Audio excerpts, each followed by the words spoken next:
అది శ్రీమద్భాగవతం 10వ స్కందం అధ్యాయం 39 శ్లోకం 6. అహో అస్మదభూర్భూరి పిత్రోర్భుజినమార్యయో యద్ధేతో పుత్రమరణం యద్ధేతోర్బంధనం తయో. నిరపరాధులకు నా తల్లిదండ్రులకు నేనంతటి కష్టమును కలిగించుచును చూడుడు. నా కారణమున వారి పుత్రులు వధింపబడిరి, వారును కారాగారమున బందీలైరి. దీనికి ముందు శ్లోకాలకి భాష్యం లేదు, కానీ అక్రూర మా కులమునకు వ్యాధి వంటి కంసుడు మేనమామ పేరిట ఇంకను వర్ధిల్లుచుండగా మా కుటుంబ సభ్యులను గురించి వాని ఇతర ప్రజలను గురించి క్షేమ సమాచారములు ఎట్లా అడగగలను? దేవదేవుడు పలికెను, సౌమ్యుడా అక్రూరా, నీ ప్రయాణము సుఖముగా జరిగినదా? నీకు శుభము కాక మా శ్రేయోభిలాషులకు జ్ఞాతులు బంధువులు సుఖముగా ఆరోగ్యముగానున్నారా? సంధ్యాకాల భోజనము పూర్తయిన పిమ్మట దేవకీసుతుడగు శ్రీకృష్ణుడు తమ బంధుమిత్రుల పట్ల కంసుడు ఏ విధముగా వ్యవహరించుచున్నాడనియు అతని ఇతర ఆలోచనలేమిటనియు అక్రూరుడిని అడిగెను. రాజా, శ్రీనికేతుడకు భగవానుని ప్రసన్నుని చేసిన వానికి అలభ్యమైనది ఏదీ ఉండదు. అయినను ఆ దేవదేవుని భక్తియుక్త సేవకే అంకితమైన వారు ఏదీనూ అతనిని కోరరు.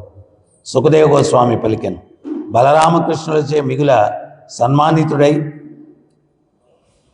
పర్యంకముపై సుఖాసీనుడైన అక్రూరుడు త్రోవలో తాను తలపోసిన మనోరథములన్నీ ఇప్పుడు తీరినవని భావించను. ఇక్కడ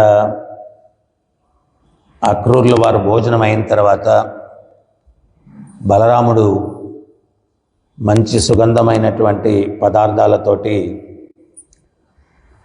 అక్రూరునికి తాంబూలాన్ని ఇచ్చారు అని చెప్తున్నారు అన్నమాట.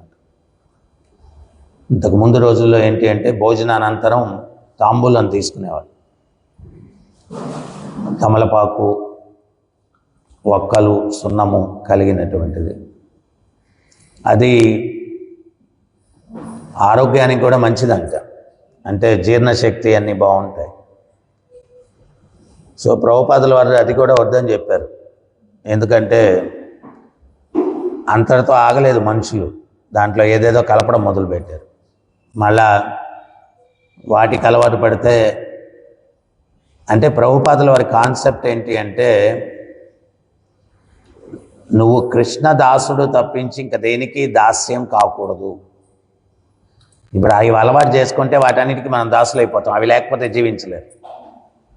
ఇప్పుడు మనకు యాత్రలకు వస్తారు ఒక్కోసారి కొత్తగా వచ్చిన భక్తులు, వాళ్ళు ఉదయంతో కాఫీ లభించకపోతే తలనొప్పి వచ్చేసింది అంటారు, టీ లభించకపోతే తలనొప్పి వచ్చేసింది అంటారు.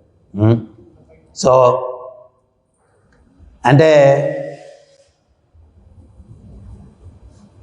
ఫర్ ఎగ్జాంపుల్ వాటి మీద బాంధవ్యాలు పెట్టుకుంటే రేపు ఆడు కాఫీ కోసం మళ్ళీ జన్మించాల్సి ఉంటుందేమో చెప్పలేము, టీ కోసం జన్మించాల్సి ఉంటుందేమో చెప్పలేము. ఎందువల్లంటే దేని మీద బంధనం ఉంటే దానికోసం రావాలి కదా మళ్ళా.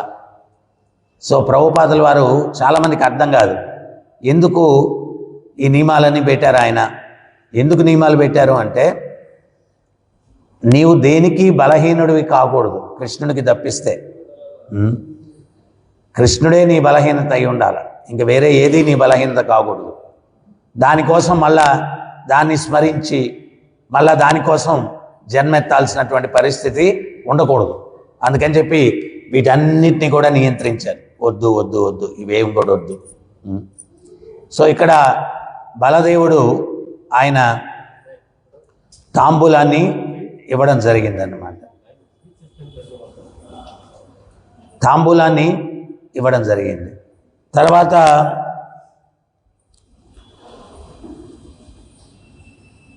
నందమహారాజు అడుగుతూ ఉన్నారు. ఏమని అడుగుతున్నారంటే, ఆ హృదయములైనటువంటి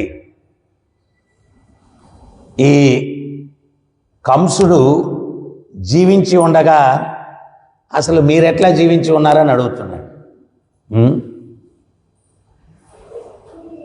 కొంతమంది ఏంటి అంటే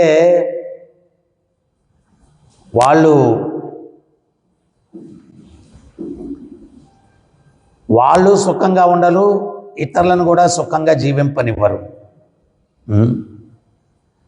అదొక రకమైనటువంటి శాడిజం. ఇతరులు రాక్షసులని ఎవరినన్నారు అంటే ఇతరుల యొక్క దుఃఖాన్ని ఎప్పుడూ కోరుకునేటువంటి వాళ్ళు. ఫర్ ఎగ్జాంపుల్ రావణ ఇతరుల యొక్క రోదనలు వినితే ఆనందంగా ఉండేవాడు రావణుడు.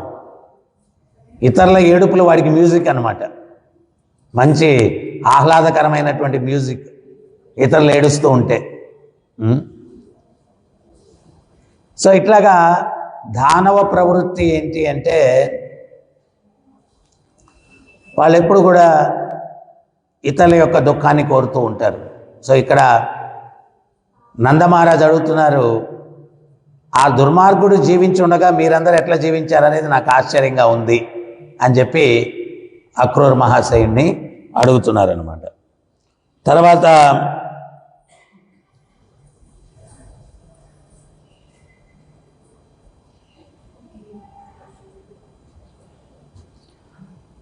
ఆ దుర్మార్గుడు సొంత సోదరి ఆమె విలపిస్తూ ఉన్నా అర్థించుకుంటూ ఉన్నా ఆ పిల్లల్ని వదలలేదు, వాళ్ళని వధించేశాడు. అంటే మృత్యువు అంటే ఎంత భయం ఉంటుందో చూడండి. దానికోసం ఏ పనైనా చేస్తారు. ఈ పదవుల్ని కాపాడుకునేదానికి ఎంతోమందిని చంపేస్తారు రాజులుగా ఉన్నటువంటి వాళ్ళు. తర్వాత అభద్రత వల్ల ఎంతోమందిని చంపేస్తారు. ఇవన్నీ కూడా ఏంటి అంటే దానవ ప్రవృత్తులు. పరీక్షిత్ మహారాజు ఆయన చనిపోతాడు అని తెలిసిన తక్షణమే ఆయన ఏం చేశాడు, ఆధ్యాత్మిక అన్వేషణలో వెళ్ళాడు. వెళ్ళి గురువుని ఆశ్రయించి మృత్యువును చేరుకోబోయే లోపల ఏం చేయాలా, ఏం సాధించాలా, మృత్యువును చేరుకోబోయే లోపల మనం సంపూర్ణమైనటువంటి కృష్ణ చైతన్యాన్ని పెంపొందించుకోవాలి. ఎందువల్ల భగవంతుడు ఏం చెప్తున్నాడు గీతలో, యం యం వాపి స్మరన్ భావం త్యజంతంతే కలేవరం త్వం త్వం ఏవతి కౌంతేయ సదా తద్భావ భావిత. ఆ మృత్యు సమయంలో నీ చైతన్యం దేని మీద ఆలోచిస్తుందో దాన్ని నువ్వు పొందుతావు.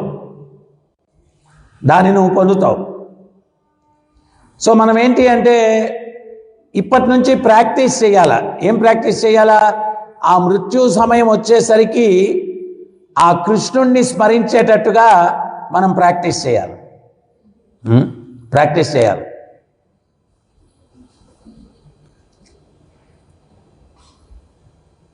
లేకపోతే మనం దేని గురించి ఆలోచిస్తే దాన్ని పొందుతాం.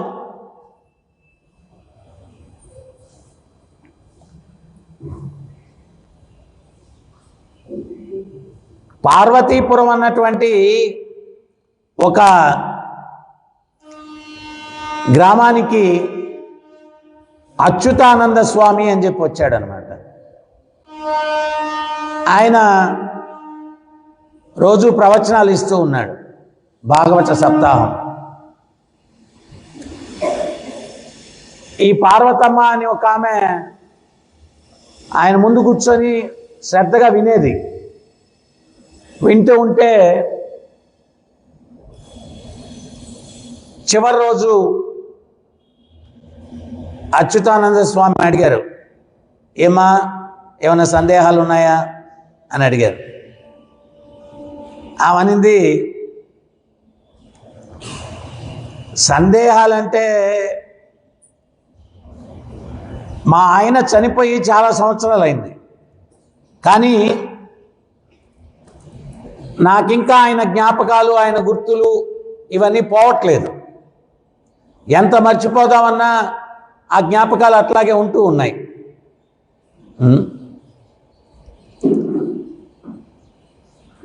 అంతకు ముందు రోజుల్లో ఏంటి అంటే, ఇప్పుడు మొన్నెవరో నేను ఇట్లాంటిది ఏదో చెప్తా ఉంటే, ఇప్పుడు అందరూ భార్యాభర్తలు బాగా కొట్లాడుకుంటున్నారులే ప్రభు, అంత గుర్తుండదేమో అన్నారు. నేనన్నాను, అప్పుడు ప్రేమతో గుర్తుంటుంది, ఇప్పుడు వైరంతో గుర్తుంటుంది అన్నాను. అప్పుడు ప్రేమ, ఇప్పుడు వైరం. వైరం ఉన్నా గుర్తుంటుంది కదా.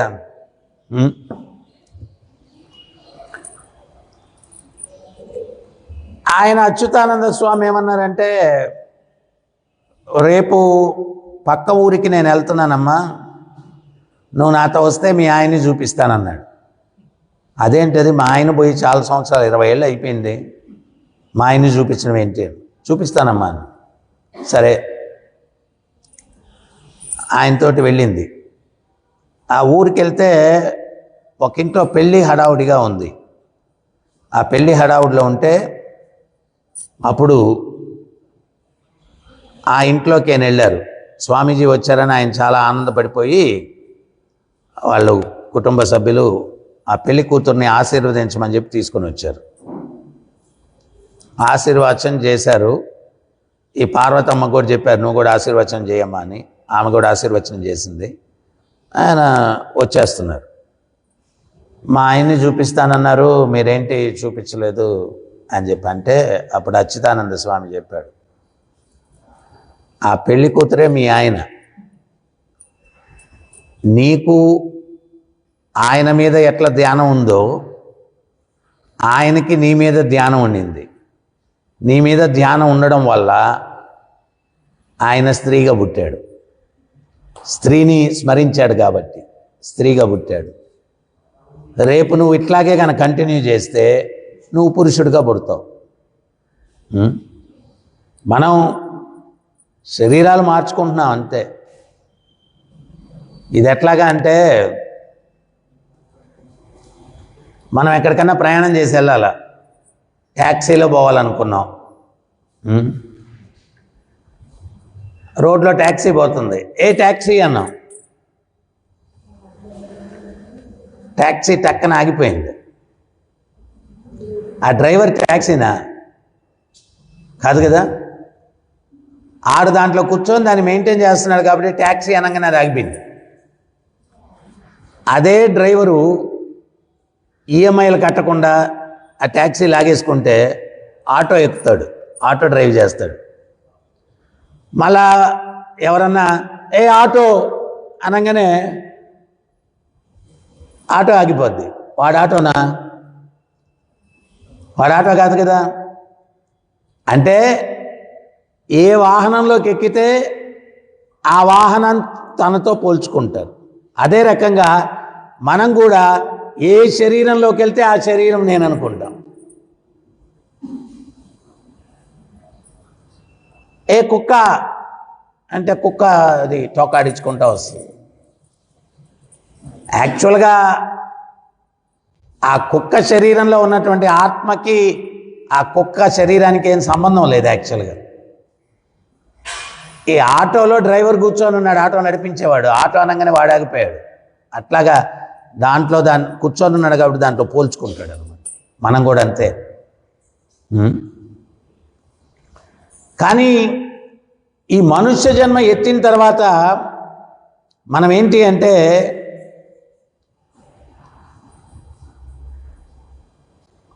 చైతన్యాన్ని ఆ భగవంతుని పట్ల సంపూర్ణంగా నిమగ్నం చేసుకునేదానికి ప్రాక్టీస్ చేయాలి. నేను ఒక్క విషయం మనందరికి కూడా తెలుసు, మనందరం కూడా ఈ మార్గంలోకి ఎందుకు వచ్చాం. అంత్యకాలే నారాయణ స్మృతి అనేదానికి వచ్చాం, అవునా? రోజులో ఒక్కసారైనా నేను మృత్యు అనేదాన్ని ఎదుర్కొనే పరిస్థితి వచ్చినప్పుడు కృష్ణాని శరీరాన్ని వదిలిపెట్టాలా అనేటువంటి ఆలోచనతోటి ప్రతిరోజు మనం సాధన చేస్తున్నామా? అది అసలు గుర్తుకన్నా తెచ్చుకుంటున్నామా? గుర్తు కన్నా ఉందా? నేను అసలు వచ్చింది దేనికి? అంత్యకాలంలో కృష్ణ అని చెప్పి శరీరం వదిలిపెట్టాలా అనేటువంటి దృక్పథంతో నేను వచ్చాను.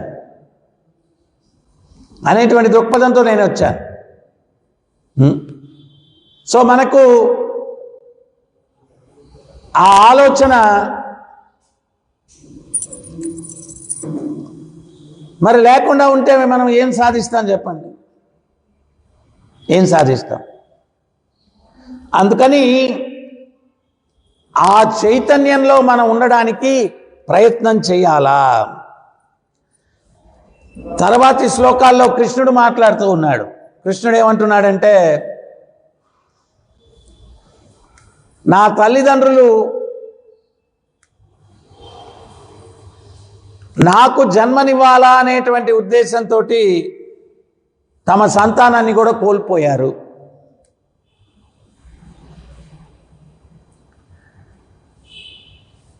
దేవకి వసుదేవులకి వివాహం చేపించి మంచిగానే రథంలో తీసుకెళ్తా ఉన్నాడు, అత్తగారింట్లో వదిలిపెట్టి రావాలని చెప్పి. కానీ అశరీరవాణి చెప్పింది. ఏమని చెప్పింది? నీ యొక్క సోదరి యొక్క అష్టమ గర్భంలో పుట్టేటువంటి వాడు నీకు మృత్యు అవుతాడు. ఎప్పుడైతే ఆ మాట విన్నాడో అప్పటిదాకా సోదరి మీద ఉన్న ప్రేమ కాస్త పోయింది. ఆమె జుట్టు పట్టుకున్నాడు, కరవాలను దూచాడు, చంపేస్తానని చెప్పి.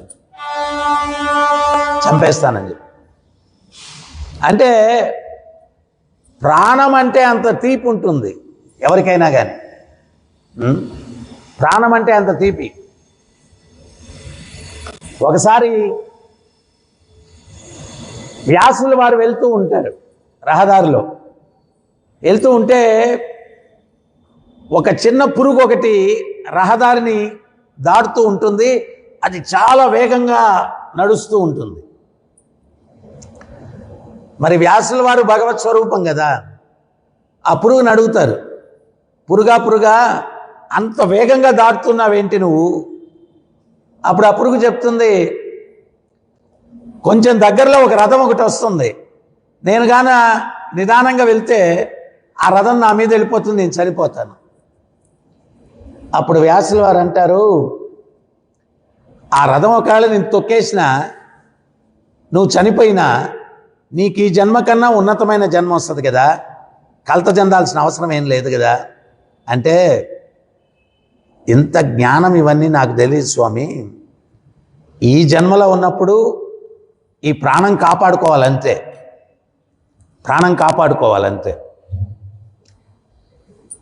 అందువల్ల ఏ జీవికి ఆ ప్రాణం అన్నటువంటిది చాలా విలువైనటువంటిది. నా ప్రాణాన్ని నేను కాపాడుకునేదానికి వేగంగా వెళ్తూ ఉన్నాను. కంసుడు ఎప్పుడైతే విన్నాడో సోదరి అని కూడా చూడకుండా సంహరించిపోయాడు. వసుదేవుడు తెలివిగా చెప్పాడు, ఏమయ్యా నీ సోదరితో కాదు కదా నీకు ప్రాబ్లము, పుట్టబోయేవాళ్ళు కదా, సో ఆమెను వదిలేయి, పుట్టబోయే వాళ్ళు పుట్టిన తర్వాత చూసుకో. అయితే ఈ 6 సంతానము కూడా కాలనేమి యొక్క కుమారులంట. వాళ్ళకి శాపం ఉందంట, తండ్రి ద్వారానే మరణించాలని. సో ఆ కాలనేమే కంసుడిగా పుట్టడం జరుగుతుంది. సో ఆ కంసుడి చేతుల మీద ఈ 6 మరణించడం జరుగుతుంది అన్నమాట. అది శాపం. దానివల్ల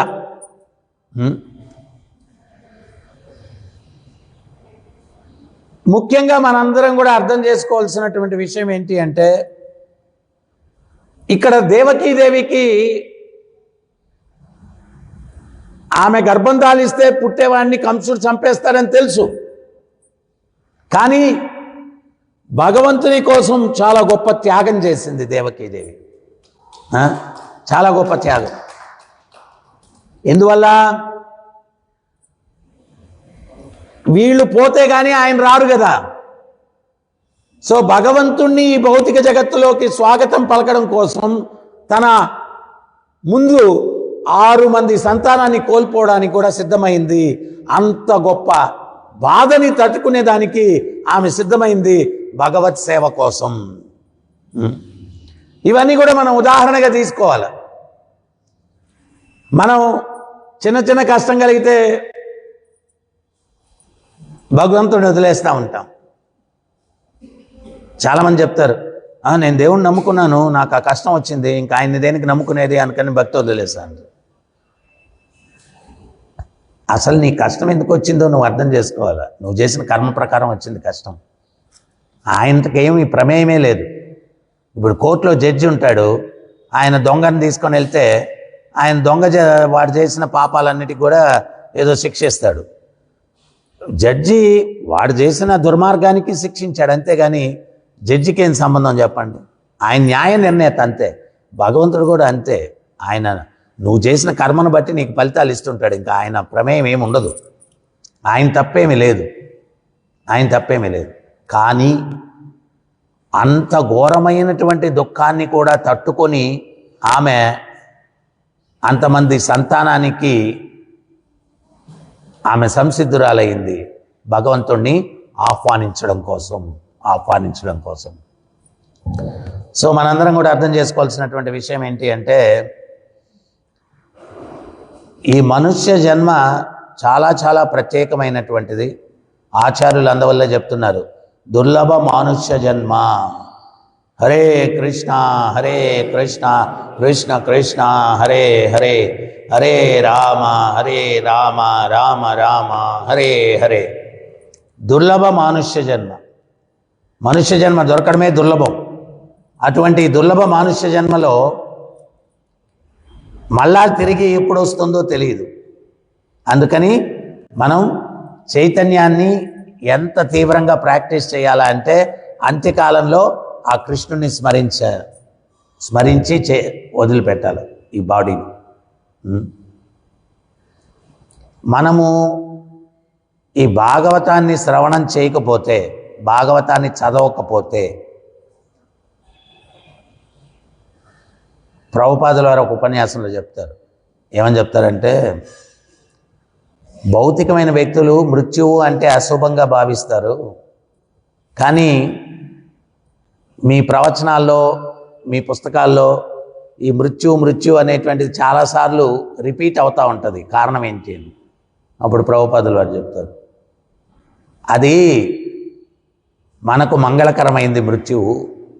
రోజు దాని గురించి మనం గుర్తు తెచ్చుకున్నప్పుడు, నేను లైన్లో ఉన్నాను, ఆ మృత్యు వచ్చే లోపల నేనేం సాధించాలా అనేటువంటి ఒక రిమైండర్ రిమైండర్ అది పదే పదే వినాల మనం. లేకపోతే ఏంటి అంటే, లైఫ్ సూపర్గా ఉంది, మనం ఏం తినాలా, ఎట్ట పడుకోవాలా, ఆహార నిద్ర భయ మైథునాలు, వీటి మీదే ఆలోచనలు ఉంటాయి. ఇప్పుడు డివోటీస్గా మనం కూడా చూడండి, ఇంత తత్వం తెలుసుకొని వచ్చిన తర్వాత కూడా అంటే ఇవన్నీ పరిశీలించుకోవాలి. రోజులో ఎన్నిసార్లు అరే నాకు కూడా మృత్యు వస్తుంది, ఆ మృత్యు వచ్చే లోపల నేను ఏం సాధించాలా.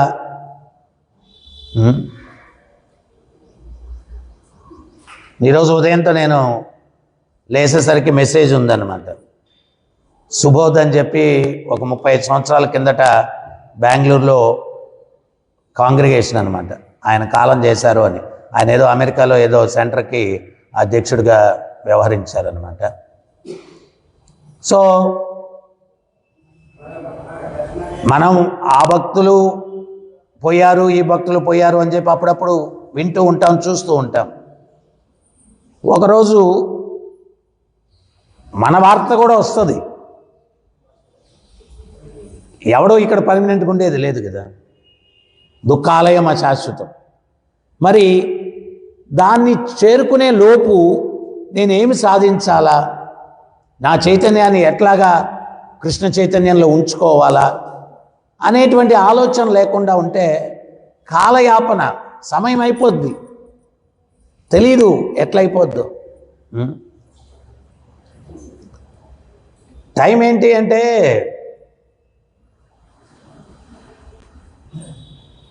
సూర్యుడు ఉదయిస్తూ అస్తమిస్తూ మన యొక్క కాలాన్ని హరిస్తూ ఉన్నాడు. ఆయన ఉదయించాడు, అస్తమించాడు. అంటే ఏమైంది? ఒకరోజు అయిపోయింది నీ జీవితంలో, ఒకరోజు జీవితంలో అయిపోయింది. అయిపోతే ఏమవుతుంది? ప్రభుపాదులు వారు చెప్పారు, మనందరం కూడా ఎక్కడికి ఊరేగింపులో ఉన్నామంట. ఎక్కడికి? పార్లమెంట్కా, అసెంబ్లీకా, అమెరికాకా, శ్మశానానికి ఊరేగింపులో ఉన్నాం. ఒకరి ముందు ఒకరు వెనకాల. అయితే అక్కడికి చేరుకునే దానికి ముందు ఈ యొక్క చైతన్యాన్ని, ఆ కృష్ణుని పట్ల ఆకర్షణ పెంపొందించుకోవాలా. దానికోసం భాగవతాన్ని వినాలా వినాలా వినాలా వినాలా వినాలా వినాలా కృష్ణ లీలల్ని వినాలా. కృష్ణ నామాన్ని తీవ్రతతో హరే కృష్ణ కృష్ణ కృష్ణ హరే హరే, హరే రామ రామ రామ హరే హరే. టైం ఎటువంటిదయ్యా అంటే, ఒక రాజు ఒక మంత్రి చాలా సన్నిహితంగా ఉండేవారంట. ఒకరోజు ఏదో మాట్లాడుకుంటూ ఉంటే డిసగ్రిమెంట్ వచ్చింది. మంత్రి రాజు మాటలకు అడ్డం పడ్డాడు. రాజు కోపం వచ్చింది. అధికారంలో ఉండే వాళ్ళతోటి చాలా కేర్ఫుల్గా ఉండాలి మనం, పవర్లో ఉండే వాళ్ళతోటి. కన్నడలో ఒక మాట ఉంది, ఒక ప్రోవర్బ్, అంటే దాన్ని ఏమంటారు, సామెత. ఏంటి ఆ సామెత అంటే, దొడ్డవరి సహవాస రాత్రికి ఉపవాస. పెద్దవాళ్ళతో సహవాసం చేస్తే రాత్రికి ఉపవాసం ఉండాలంట. ఏదైనా పొరపాటు అయిపోతే పనిష్మెంట్ ఇచ్చేస్తారు. దొడ్డవరి సహవాస రాత్రికి ఉపవాస. ఈ రాజుగారికి మంత్రి గారి మీద కోపం వచ్చింది. ఏం చేశాడు?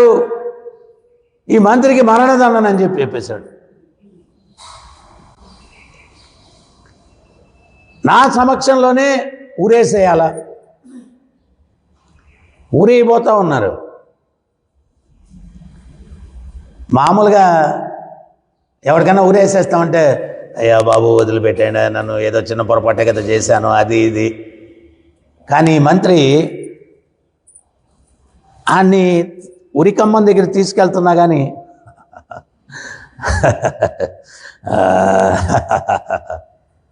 నవ్వుకుంటా ఉన్నాడు. ఆ ఉరితాడు మెల్లో వేసేసినా కానీ వాడు కించిత్ భయం లేదు.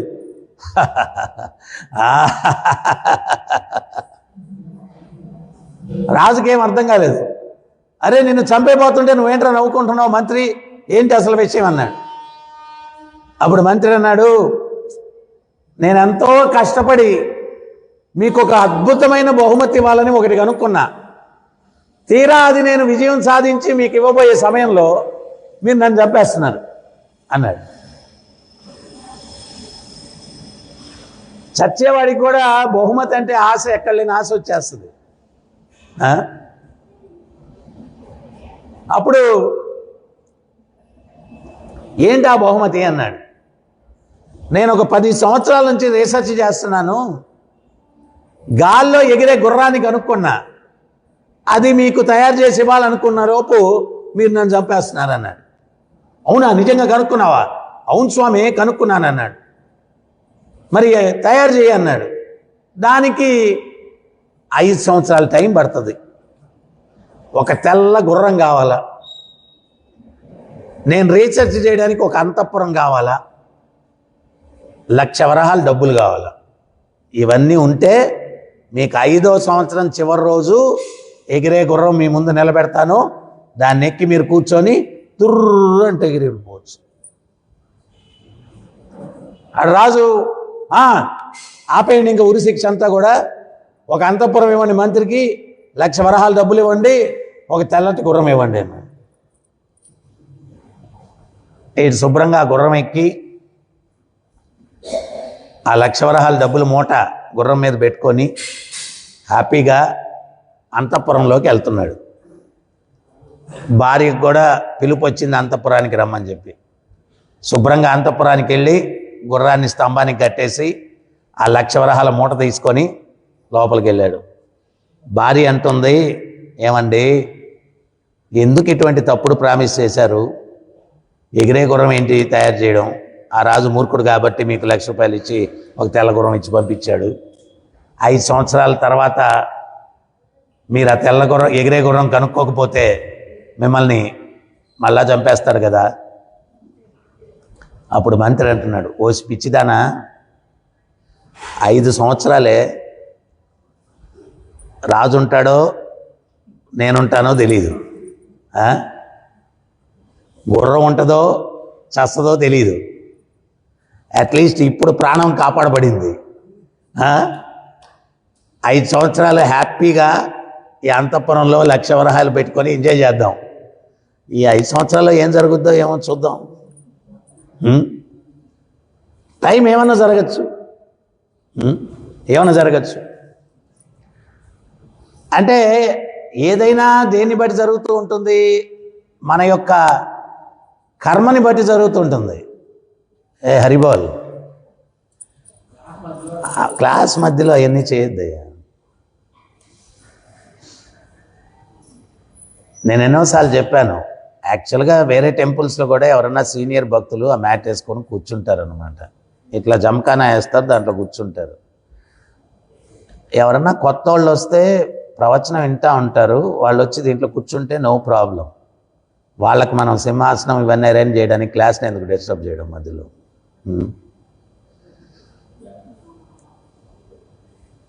ప్రతి ఒక్కటి కూడా ఈ కర్మని బట్టి ప్రతిదీ జరుగుతూ ఉంటుంది. ఒకడు ప్రయాణం చేసి వెళ్తా ఉన్నాడంట, వాడికి ఒక ఆలోచన వచ్చిందంట, నడిచి నడిచి చాలా కష్టంగా ఉంది, ఓ గుర్రమో గాడిదో ఏదో ఒకటి దొరికితే దాని మీదన్నా ఎక్కి వెళ్తే బాగుంటుంది అని చెప్పి అనుకున్నాడంట. అనుకుంటే ఆడికి ఒక గుర్రం కనిపించింది. ఆడ నడిచి బాగా అలసిపోయి ఉన్నాడు కదా, టక్కన దాని మీద ఎక్కేశాడు. ఎక్కేసిన తర్వాత కొంత దూరం వెళ్ళేసరికి వాడు గమనించింది ఏంటి అంటే, ఆ గుర్రము నిండు గర్భంతో ఉంది. అది ప్రసవ టైం వచ్చేసింది. అది అరుపులు కేకలు పెట్టి ఆమెను వీడు దిగేశాడు. బిడ్డను ప్రసవించేసింది. అది కదలట్లా. అప్పుడు వాడికి ఒకటి గుర్తొచ్చింది, వాళ్ళ ఊర్లో ఆవుకు దూడబెట్టినా గేదెకు దూడబెట్టినా దాన్ని నడిపించాలా అంటే ఆ పిల్లని తీసి భుజాన వేసుకొని ముందు నడిస్తే అప్పుడు ఆ వెనకాల ఆవు కానీ గేదె కానీ నడుస్తుంది అనమాట. అది వీడికి గుర్తొచ్చి ఆ యొక్క గుర్రం పిల్లని తీసుకొని భుజాన వేసుకొని నడిచాడు. అప్పుడు ఆ గుర్రం లేచి వెనకాల నడిచింది. అప్పుడు వాడికి ఇంకొక సాక్షాత్కారం కలిగింది. ఏంటది అంటే, గుర్రం మీద నేను ఎక్కిపోవాలనుకున్నాను, కానీ గుర్రం నా మీద ఎక్కిపోతా ఉంది. గుర్రం మీద నేను ఎక్కిపోవాలనుకున్నాను, గుర్రం నా మీద ఎక్కిపోతా ఉంది. ఏదైనా కానీ ఈ కర్మను బట్టి ప్రతిదీ జరుగుతూ ఉంటాయి. మనం ఏంటి అంటే, అందుకనే తత్వాన్ని మనం అర్థం చేసుకున్నప్పుడు ఆర్ట్ ఆఫ్ లివింగ్ అంటారు. ఆర్ట్ ఆఫ్ లివింగ్ అంటే ఏంటి అంటే, కర్మ సిద్ధాంతాన్ని స్పష్టంగా అర్థం చేసుకొని ఏది పుణ్యము ఏది పాపము అది కూడా కాదు. మనకు మోక్షం కావాలంటే, మోక్షం కావాలంటే ఏంటి అంటే, అకర్మ, పుణ్యం కాదు పాపం కాదు, భగవత్ సంబంధమైనటువంటి కర్మనే చేసుకుంటూ స్మరణ, ఆ అంత్యకాలంలో కృష్ణ రామ గోవింద అంటూ ఈ శరీరాన్ని వదిలిపెట్టడానికి మనం శిక్షణ పొందుతూ మన జీవితాన్ని గడపాలా. లేని పక్షంలో మళ్ళా ఇక్కడ జన్మలెత్తాల. జన్మెత్తితే జన్మ, మృత్యువు, ముసలితనం, వ్యాధి, వీటికి మధ్యలో ఈతి బాధలు, ఇవన్నీ అవసరమా? వీటిని మనం తప్పించుకోవాలి ఈ సంసార చక్రం నుంచి అంటే భగవంతుడు చెప్తున్నాడు, ఆ బ్రహ్మ భూనాన్లోకో పునరావర్తినో అర్జున. బ్రహ్మలోకం నుంచి పాతాళలోకం దాకా ఎక్కడికి వెళ్ళినా పునర్జన్మ ఉంది. మాము పేద్యంతు కౌంతే పునర్జన్మన విద్యతి. నా లోకానికి వచ్చినట్లయితే పునర్జన్మ లేదు, పునర్జన్మ లేదు. అందుకని ఆయన లోకానికి వెళ్ళాలంటే ఏం చేయాలా? ఆయన్ని స్మరించాలి మనం అంత్యకాలంలో. దానికి ఇప్పటి నుంచి ప్రాక్టీస్ చేయాలా. హరే కృష్ణ హరే కృష్ణ కృష్ణ కృష్ణ హరే హరే, హరే రామ రామ రామ హరే హరే. ఇప్పటి నుంచి సీరియస్గా ప్రాక్టీస్ చేయాలా. నామం, ఆ భగవంతుని యొక్క లీలలు, వీటన్నిటి పట్ల ధ్యానం ఉండేటట్టుగా మనం ప్రాక్టీస్ చేయాలి. సో అందువల్ల పూర్వాచార్యులందరూ కూడా ఈ జీవితం యొక్క విలువ తెలుసు కాబట్టి వాళ్ళు చాలా చాలా కేర్ఫుల్గా, ఇంకా అన్యమైనటువంటి వేరే ఏది పెట్టుకోకుండా ఆ భగవంతుని యొక్క చింతనలో వాళ్ళ యొక్క రోజుని గడుపుతూ ఉన్నారు. ముఖ్యంగా ఈ మార్గంలో శ్రవణం, కీర్తనం ఎంత బాగా మనం వింటామో, ప్రభుపాదులు వారు చెప్పారు, ఎంత పర్ఫెక్ట్గా నువ్వు వింటావు, వినడం చాలా ఇంపార్టెంట్. మనం చక్కగా వింటూ మన యొక్క కర్తవ్యాన్ని మర్చిపోకుండా, భక్తుని యొక్క కర్తవ్యం ఏంటి అంటే అంత్యకాలే నారాయణ స్మృతి. ఏదో ఒక రకంగా చివరి దశలో ఆ భగవంతుణ్ణి మనం గుర్తుకు తెచ్చుకోవాలి. ఇంకా వేరే ఆలోచన లేకుండా ఆయన యొక్క స్మరణలో మనం కాలాన్ని గడపడానికి ప్రయత్నం చేయాలి. లేకపోతే ఇంత గొప్ప అవకాశం మళ్ళీ మనం దుర్వినియోగం చేసుకున్న వాళ్ళం అయిపోతూ ఉన్నామండి. మనం భక్తియుక్త సేవలు ఏ స్థాయిలో ఉండాలా అంటే, భగవంతుడు మనం చేసేటువంటి ఆ భక్తియుక్త సేవలకి ఆకర్షితుడు అవ్వాలి. కొండ మీద తరిగొండ వెంగమాంబ అని ఉండేవారు భక్తురాలు. ఆమె రోజు భాగవతం చదువుతుంటే వెంకటేశ్వర స్వామి వచ్చి కూర్చొని వినేవాడండి. ఆమె రోజు భాగవతం చదువుతుంటే సాక్షాత్తు వెంకటేశ్వర స్వామి వచ్చి కూర్చొని వినేవాడండి. మనకు ఒక్కసారి సందేహం కలుగుతుంది, చెప్పేటప్పుడు ఎవరు లేరు. ఎవరి కోసమో కాదు, భగవంతుడి కోసం. ఆయన ఏమన్నారు?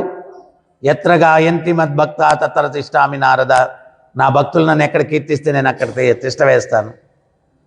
మీరు మీ ఇంట్లో ఉన్నారు, మీ గదిలో ఉన్నారు, ఎవరు లేరు. మీ శక్తి కొద్దీ భాగవతం తీసుకొని ఒక 10 శ్లోకాలు చదవండి, బిగ్గరగా చదవండి. ఏమో తెలీదు, మీ యొక్క పట్టుదలకి భగవంతుడు వచ్చి అక్కడ కూర్చొని వింటాడేమో, ఎవరికి తెలుసు? వినొచ్చేమో. ఒకరోజు సుప్రభాత సమయం అయిపోతుందంట, వెంగమాంబ చదువుతూ ఉందంట. స్వామి అన్నాడంట, నేను ఇంకా బయలుదేరుతానన్నాడంట. అంటే ఆ వెంగమాంబ ఆయన దోవతి పట్టుకొని, లేదు లేదు స్వామి, ఉండండి స్వామి, మీరు వెళ్ళిపోతే నాకంతా శూన్యంగా ఉంటుంది, మీరు ఉండండి.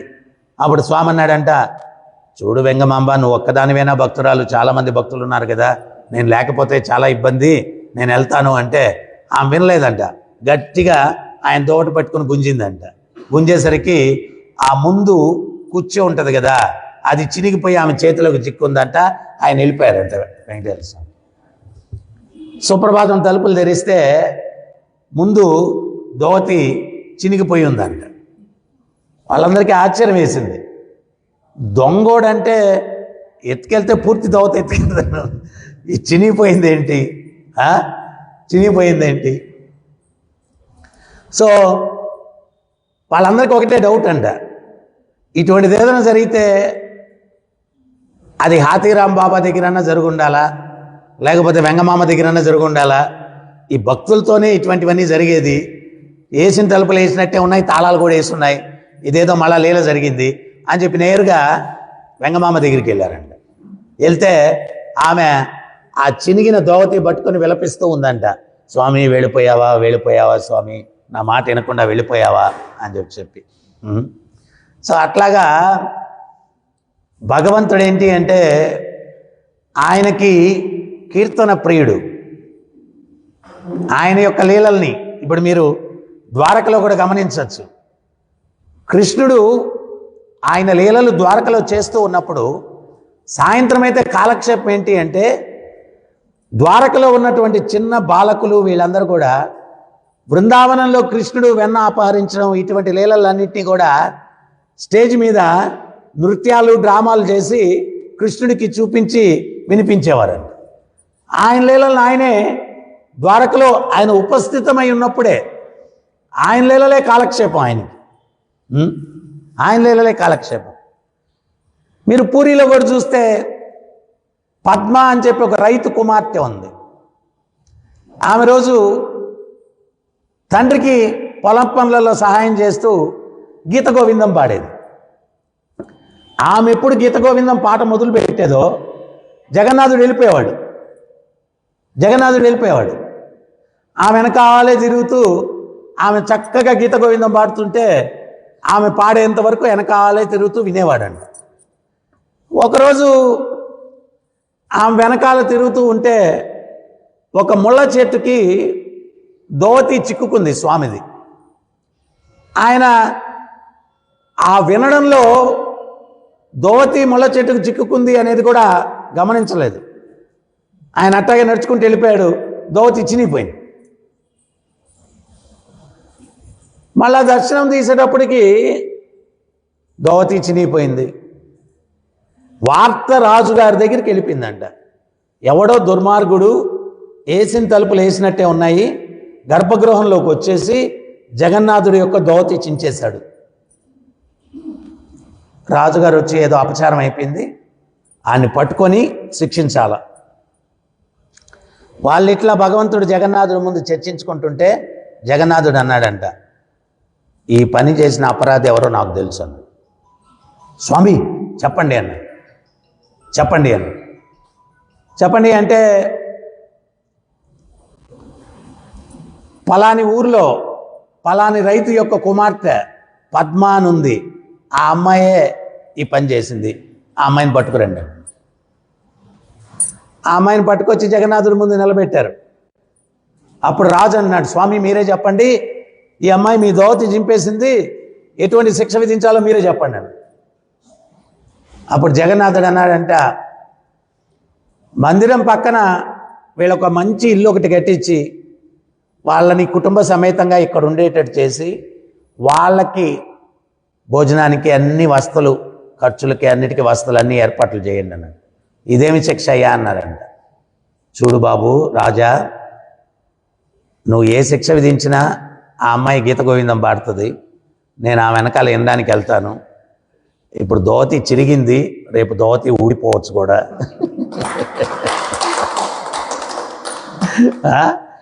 రేపు దోవతి ఊడిపోవచ్చు కూడా.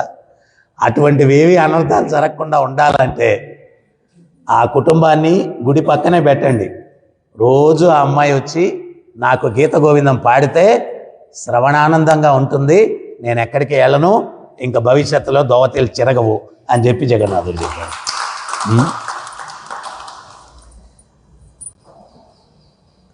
మనం ఎంత అదృష్టవంతులు అంటే స్వామి ప్రభుపాదుల వారు మనకు ఆ జగన్నాథుడిని ఇచ్చాడు, రాధా గోపీనాథుడిని ఇచ్చాడు, ఏడుకొండల స్వామిని ఇచ్చాడు, గౌర్నితాయ్ మాయాపూర్ గౌర్నితాయ్ వాళ్ళని ఇచ్చారు.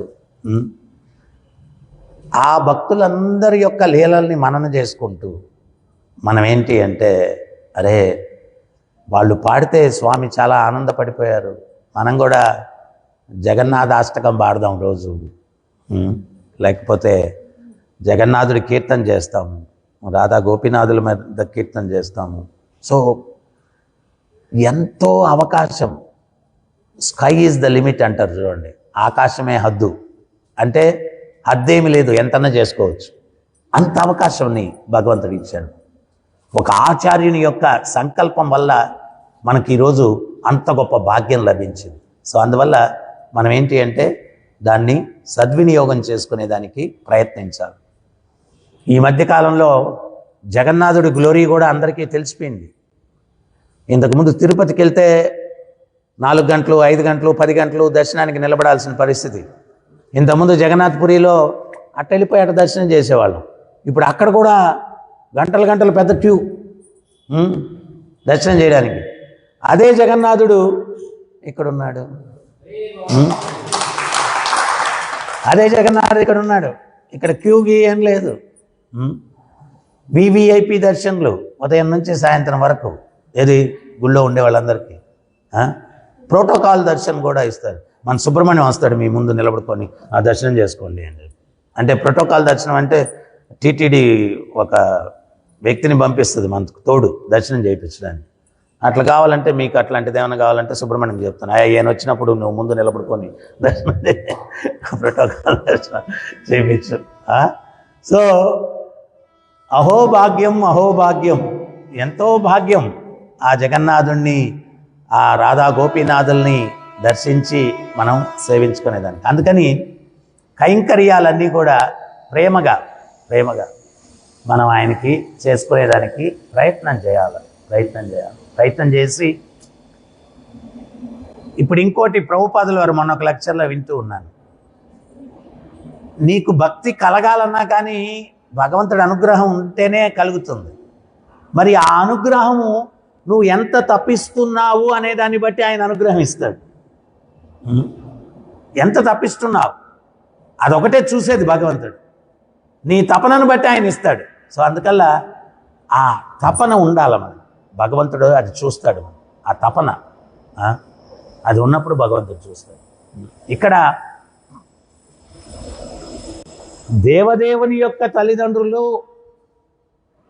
ఎన్నో కష్టాలు పడ్డారు, కారాగారంలో ఉన్నారు భగవంతుని సేవ కోసం.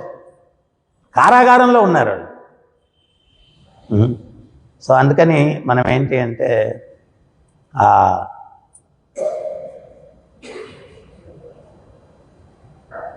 ఆ భగవంతుని పట్ల ఆ బంధాన్ని పెంపొందించుకునేదానికి మనం ప్రయత్నం చేయాలి.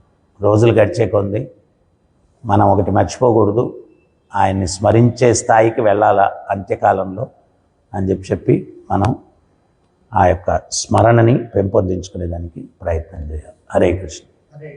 ఎవరికైనా ఏమైనా సందేహాలు ఉన్నాయా, డౌట్స్?